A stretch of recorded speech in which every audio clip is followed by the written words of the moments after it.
Okay, so this is my UDL presentation for recording lectures and demonstrations. And I want to start off with a quote that I found. It says, "We know that students learn best when they take in information via multiple modalities, through reading, drawing, listening to the teacher's oral explanations, and viewing visual media. Images and videos support the learning of new content, concept, and ideas." And then to jump right into how does this help with different UDL principles, the first one I want to talk about was engagement.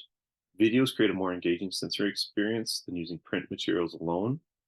Learners actually get to see and hear the concept being taught, and they can process it in the same way they process their everyday interactions. So our students are going to YouTube to learn every day anyway, and it might be how to navigate a video game or something else that piques their curiosity. But then they come to school, and we give them a textbook and have them read this print. And I think there's a discrepancy on how they naturally learn when they're outside of school, and then when they come to school, it's a little bit different. And I think we should really work at trying to make it as student friendly an experience that we can, and videos are a great way to do that. Videos also increase knowledge retention since they can be stopped and replayed as many times as needed. They can also be reviewed long after the initial lesson was taught. And so this would also speak to, like, in a traditional way, we might do a demonstration or a presentation, and then we're done. If you catch it, great. And if you don't, I'm sorry that you're not going to get that presentation again. Having it recorded allows those students to go back, rewatch it. So if students are out sick, they can still engage with that same content as their peers. It also helps with the UDL principle of representation. They greatly assist, videos greatly assist in the learning of all subjects, particularly those that are complex or highly visual, such as step-by-step procedures, problem solving, or science and math formulas. I'm a visual arts teacher, so videos fit really well with me, but science teachers who are doing like a lab setup, who might need to show students how to set that lab up, videos are a great way. Math formulas where they have to follow a certain step-by-step procedure, excellent to have a video on that. They increase proficiency in digital literacy and communication, which are those important 21st century skills. And videos also provide a go-to resource that can be watched from anywhere with internet connection. Videos are accessible on a multitude of devices, including laptops, tablets, smartphones, and this allows them to view it at their convenience and again if needed. So I'm going to give you a couple different ways to record your lessons, and then I'll talk more. But just due to time, all of these are videos that you can go through and click and watch if you want to see how to share your screen and record it. But I just, with the time we have, I can't show each one of these, but feel free to go through and click through. The first one is Zoom, and a lot of us have gotten familiar with using Zoom. It does have that video recording feature. For the free subscription, it's 40 minutes, but it's really easy to use. And as soon as you exit out of Zoom, it'll just automatically record your video for you. Screencastify might be another one that some of us have used. It's a 30-minute screen recording that does have some video editing options built within it. So it's another great one. You can purchase a larger subscription to make it last a little longer. One you may not be familiar with is Windows 10. It's a game bar. Originally used for video game players to record their video games and upload it, but this does have 30-minute, 1 hour, 2 hour, and 4 hour recording lengths. So if you want that longer time period, I'm not sure why you would need 4 hours to record a lesson, but if you wanted a longer time period, this is a good one to use. And if you're using a Windows computer. PowerPoint is one you may not be familiar with. I'm actually using PowerPoint right now for this presentation. You can see that it's recording closed captions just built right in. So those are for the screen recordings, but you may be doing more in-person demonstrations. So you may want to invest in a camcorder.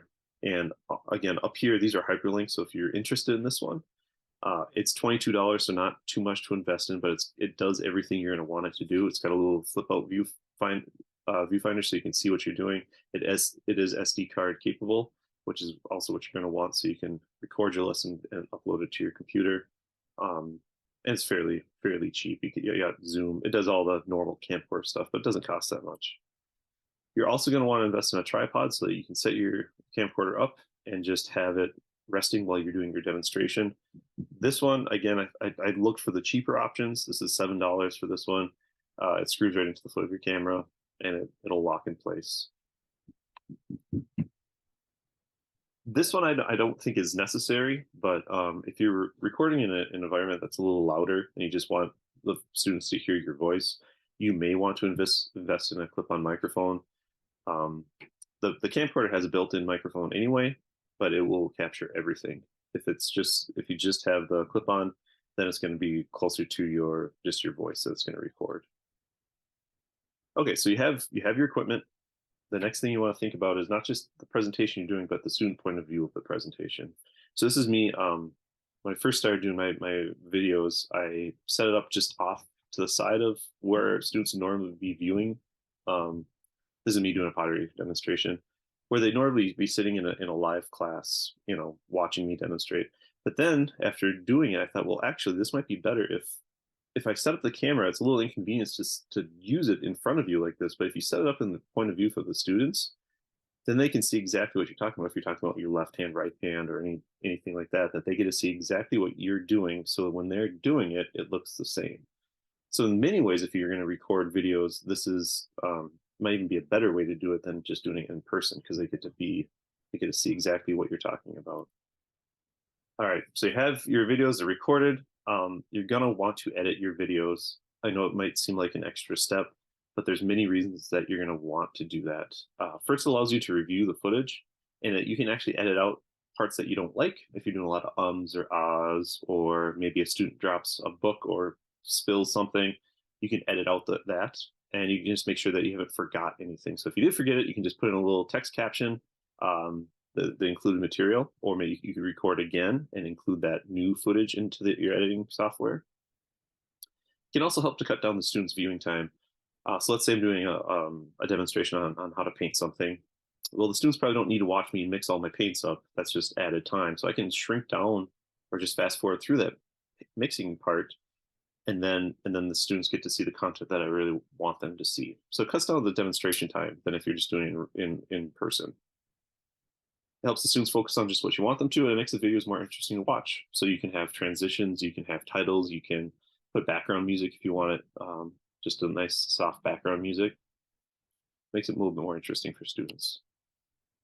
So two different types that I have, and again, just like before, due to time, I can't show you these, but if you have Windows, the video editor is built right in.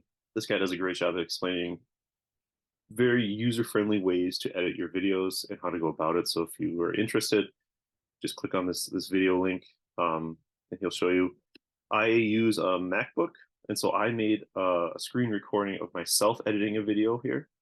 But again, I can't show it to you, but I talk about how to add a title, transitions between different scenes, fast forwarding through parts that students don't need to necessarily watch. I show you how to drop in some sound clips. So again, if you want to watch it, go ahead and click it. It's just a YouTube clip there. Okay, so you got your videos, you're recorded, they're edited, you're ready to go. I highly encourage you just to put them on YouTube so students can view them anywhere. If you have a Gmail, you have a YouTube account for yourself. This is your channel. You just hit the little create button, and this window will pop up, and it's just a drag and drop. So you grab your video, drop it right in, and then there's a couple different things you have to do, like talk about the audience, who it's made for. Is it safe for kids? Really easy to get through, and it'll upload for you. There is, within YouTube, you can add subtitles and you can do some editing, but it takes a long time for YouTube to cycle through and edit. So I really just advise you to use some of that editing software I talked about earlier. And once YouTube is done, another great way that you can get this content to your students is just to grab that hyperlink for your video and drop it into a QR code generator. This one is the one I use just because there's no ads or pop-ups. And you just drop it in, and then it'll just make a QR code right for you. And you can print this off and post it for your students. So maybe you are a 5th grade STEM teacher, and you're going to have them make Lego robots. And so get them set up. You print out this QR code, put it on a poster. It says how to set up your station. And then the students with an iPad can go up and scan that QR code, and it takes them directly to your video on how to set up their station. They don't have to go to YouTube where they could get lost in various Minecraft videos or whatever they're looking at. It just goes straight to the content that you're wanting them to go to. And it's an easy resource for anyone to see at any time. It's posted up in real life, so they can just grab it anytime. And then just a couple of my final remarks. This is a quote. I would like to emphasize that offering recordings of face-to-face lectures is an easy extension of a traditional course and is of practical importance because it enables students who are often absent from their regular face-to-face lectures to be able to improve their course grade by viewing the lectures online. It's great for students with who might be ELL so that they can watch and rewatch your content, especially if you have those captions on, and they can hear you talking, but they can also read through the captions as well. I think video recordings is like a great example of what's great about UDL, where it's what's good for some, it's good for all. And I think having your content available also in videos is a great way to reach all of your learners. And these are just my resources that I have listed here. And just a quick credit for the slides that I'm using. Thank you.